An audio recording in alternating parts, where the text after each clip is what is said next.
I'll start with this. There's expected to be a student walkout protest at Foxcroft Academy in Dover, Foxcroft this morning, but they will not actually be walking out of the school. Right, that's because the school leaders announced a switch to remote learning late yesterday after they learned about threats made against the academy. Alex Haskell has been following this developing story for us. So Alex, why don't we start with what led up to all of this? Yeah, good morning, Lee and Sharon. First, we want to warn you that some of the details of this story are graphic and disturbing.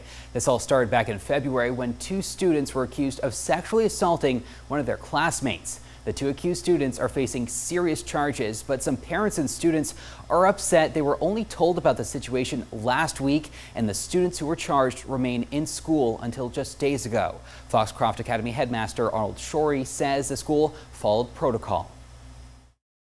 There was an event that happened in February. According to court documents, that event started when 8 people were sharing a bottle of alcohol at a home during February school vacation week.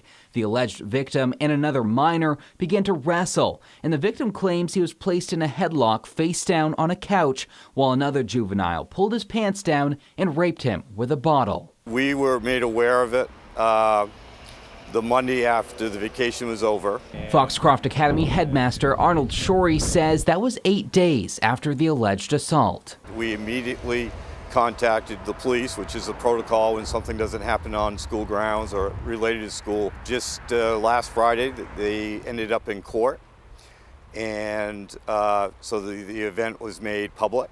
The two teens are charged with 3 counts of gross sexual assault. One is also charged with criminal threatening and tampering with the victim. They haven't been on campus since the court date, and I can't go any further than that. That was last Friday, but the accused have been in classes since the alleged attack. In or out of school, a judge has ordered they not communicate with anyone involved in the alleged incident.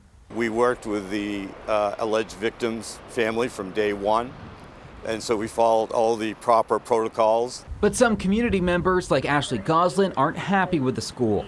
The parents and members of the community should have absolutely known that this happened before it came out in a news article. Goslin wishes the teenagers had been removed from at least in-person classes. Before this victim had been exposed to the perpetrators for 3 months.